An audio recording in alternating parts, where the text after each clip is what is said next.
I'm Karrie and I'm heading up the team here at the City Mission, and we are providing food for people that are in need and struggling with their financial security and their food security. We work with a lot of people in the community. It's really great. So what we've got here is our collection of vegetables from Logason's Gardens, who supply us with vegetables each week and lovely fresh ones. And we go around the supermarkets, so Pack and Save are a huge contributor to the food that we give out, and as well as Countdown and New World, the 4 squares in the city. The schools do fundraisers with their mufti days and come marching in with cans of food, and the churches are a major contributor as well. We've got 5 paid employees with the City Mission and about 20 volunteers, and they just would have chosen to give back to the community. So a lot of their functions are to do packaging, checking the food at the best before dates and making sure that it's good to be put into food parcels. And the rest of us are managing or speaking to people about the food parcels and what their needs are. And we have a store person who's constantly shuffling food as it comes in, and administrators as well. We've been doing this since the early 1990s, and the need has developed. It started off with a few church groups realising there was a need in the city, and similar problems of what is happening today: lack of work, high rents, lack of rental properties. And so the need has just grown as time has gone by. So I guess the main thing, I don't know that we'll ever solve the need, but the fact that we've got the community behind us and the city behind us to take care of people, it means that we'll be able to function. The main one is the high rent, and mostly if people are on a benefit, they have no reserves. So what they get each week is what they have in their pockets.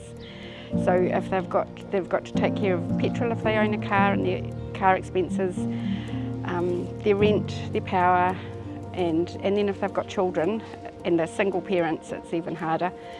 And a lot of those children's needs, they want to meet those needs for their children, so they sacrifice food for themselves quite often. So it's been good to get to know people, help them have no stigma in requiring a food parcel, and we take care of their mana. They talk to us and get to know us, and so we can look after them more than once as often necessary, and build a relationship so that they feel comfortable to talk to us. So in that way we meet another need, because sometimes it's just having somebody to talk to. The changes come in small increments with some people. And we've helped one man open up with a business idea and promote himself, and we've done that through the help that's available through MSD.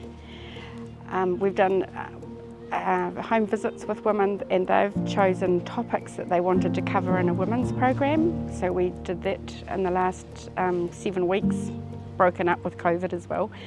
And that really helped meet a need for them to learn communication, caring for their families more in a positive way, and helping them to resolve some of their past issues with some of the topics we covered.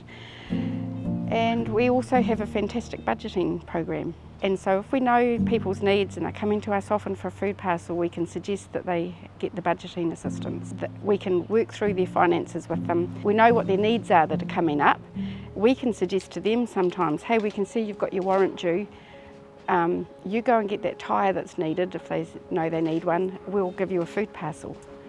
And that way they can still continue to look after their needs. They're not worried about getting a fine because they've got no warrant and that sort of thing. So we just keep having those conversations.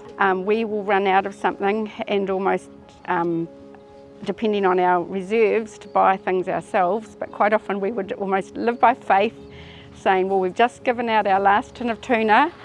Will that church group or will this other group bring the tuna in that they would usually supply regularly? Are they coming in soon? And so we've often just juggled food in that way. So that's been interesting.